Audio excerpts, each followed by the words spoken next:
Les grands titres de l'actualité, une présentation de Addict Remorquage et Transport et Mécanique, les spécialistes. Maintenant à Montmagny, c'est Addict, 234-34-61.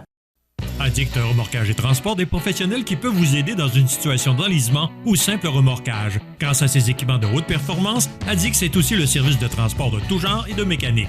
Maintenant à Montmagny, c'est Addict Remorquage et Transport au 234-3461.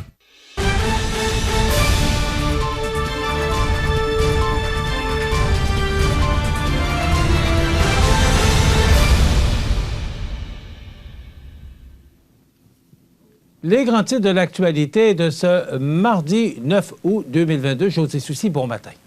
Bon matin. José, d'abord, c'est d'abord en page couverture du Journal de Québec de ce matin. On voit ici, justement, le grand titre Marie-Ève Proulx, encore une plainte pour harcèlement psychologique. Et en page 7 du Journal de Québec de ce matin, on fait état, justement, de cette autre plainte qui vise la députée de Côte-du-Sud, Marie-Ève Proulx. D'ailleurs, sur LCN, on en parlait à 6h30 ce matin. Alors, ça fait jaser. José, d'abord, ce qui m'étonne un peu de cette plainte, c'est que ça fait quand même longtemps parce que la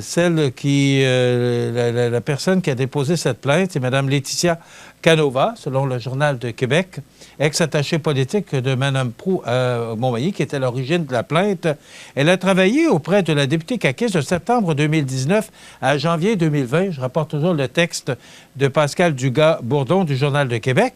Et l'employé aurait été officiellement congédié le 26 juillet 2021, date de la dernière manifestation de harcèlement, toujours selon des documents déposés au tribunal administratif du travail et obtenus grâce à la loi d'accès à l'information. José, pourquoi, après tant de temps que cette plainte, ça fait presque 2 ans, j'ai de la misère à comprendre pourquoi ça fait autant de temps ou ça fait si longtemps, et là, cette plainte-là qui revient. Pas qui revient, mais cette autre plainte qu'on reçoit aujourd'hui. Oui, c'est de l'information qu'on savait, qu'on connaissait, mais on n'était pas en mesure de la prouver. Voilà pourquoi CMA-TV ne sortait pas cette nouvelle-là, parce que c'est devant le tribunal administratif et la cause n'a pas été entendue en réalité.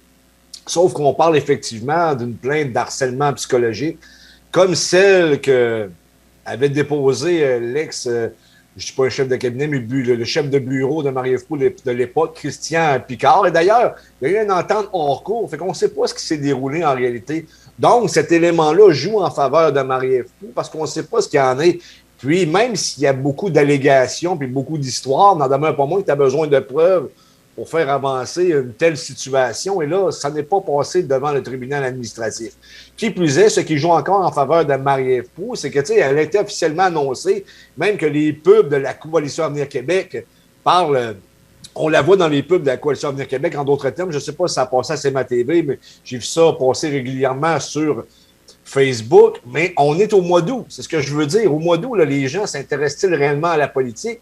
On sait que la campagne électorale va être déclenchée d'ici moins d'1 mois, mais entre-temps, on est encore en plein cœur d'été. Tu sais comme moi, Michel, que ça fait 2 années qu'on est dans la crise covidienne et les gens ont besoin de vivre. Fait qu'actuellement, là, avec l'été, les gens ont plus ou moins la tête à la politique, de sorte que cela pourrait favoriser le bureau de Marie-Ève Proulx. Ça, c'est d'un...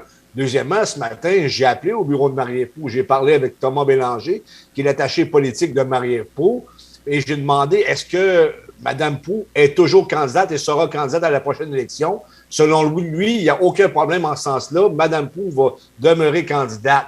Mais en même temps, pour la Coalition Avenir Québec, ça commence à être un boulet. Est-ce que l'opposition pourrait se servir de ça pour mettre, étendre, je te dirais, des plures de bananes à François Legault pour qu'il puisse s'enfarger dedans, glisser dessus plutôt et tomber? On ne le sait pas encore.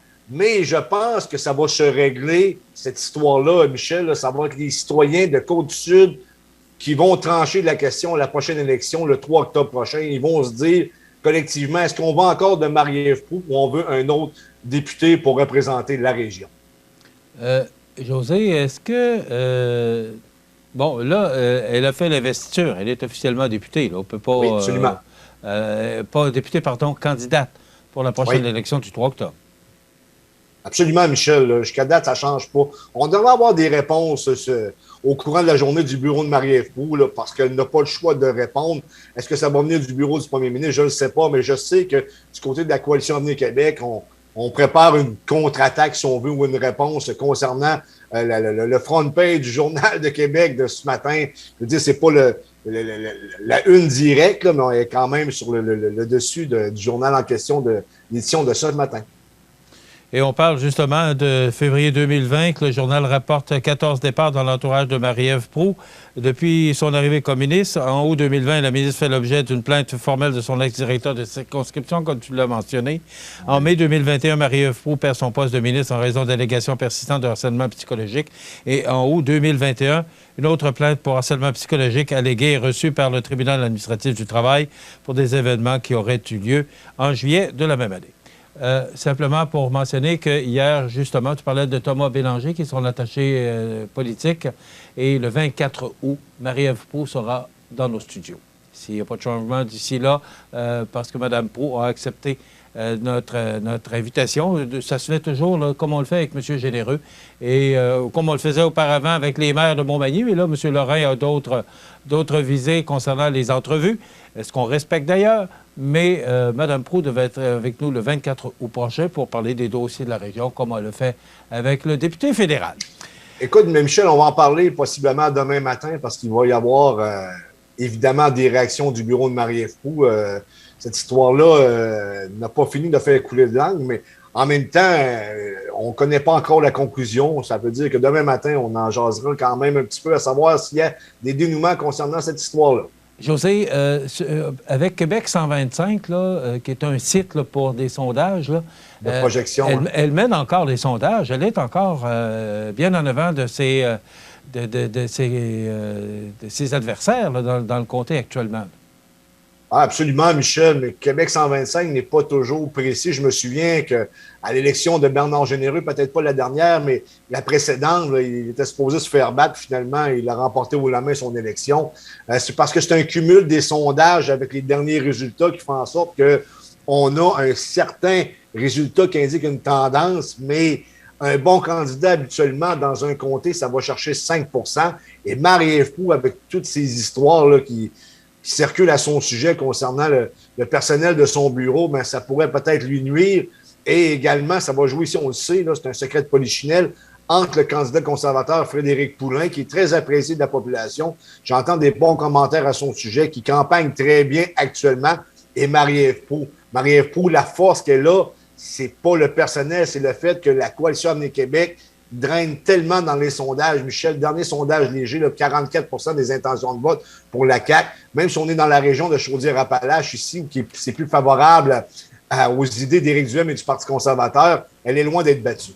Et José, moi, ce que je veux dire par là, c'est qu'avec ce sondage de Québec 125, parce que ça roule, on sait, on entend parler beaucoup de harcèlement psychologique pour Mme Proulx, mais ce qu'on entend encore, c'est que ça n'a pas l'air à affecter tant la population que ça, parce qu'elle mène encore dans les sondages, ou elle mènerait encore dans les sondages.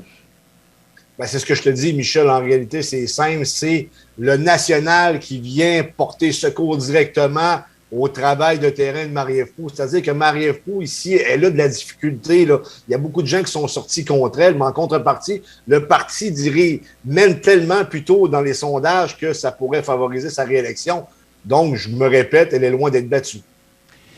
Maintenant, la SQDC est fermée à Lévis. Est-ce qu'on peut espérer qu'on puisse avoir une SQDC à Montmagny? Ben, ça devrait, Michel, à un moment donné. Là, écoute, là, si tu consommes du cannabis et tu demeures à la Pocatière, Saint-Jean-Port-Joli, Montmagny, il fallait que tu te déplaces à Lévis pour l'en chercher. Là, la succursale est temporairement fermée en raison d'une grève et on a pris le personnel cadre de là-bas pour l'envoyer à la succursale de Le Bourgneuf. Mais c'est pas encore dans les plans. Semblerait-il que lorsque c'est annoncé, c'est qu'il y a un bail de signé. Moi, je pense que Montmagny, si on a une SAC, on devrait avoir une SQDC. De toute manière, ça favorise le marché noir. Le but premier, c'est de faire migrer le marché noir vers le marché du monopole étatique. Et là, si c'est fermé, c'est en grève, ben, ça ne marchera pas. Là. Je suis pas le gars qui court ce genre de succursale-là, mais quand même, pour nous autres, au niveau économique, c'est très bon pour notre région. Très lucratif pour Québec en passant. Merci, José. On se retrouve demain Plaisir. pour une autre émission d'information sur la Côte-du-Sud. Demain, on reçoit Mme Hélène Caron, présidente de la maison du même nom. Donc, passez une bonne journée. À demain.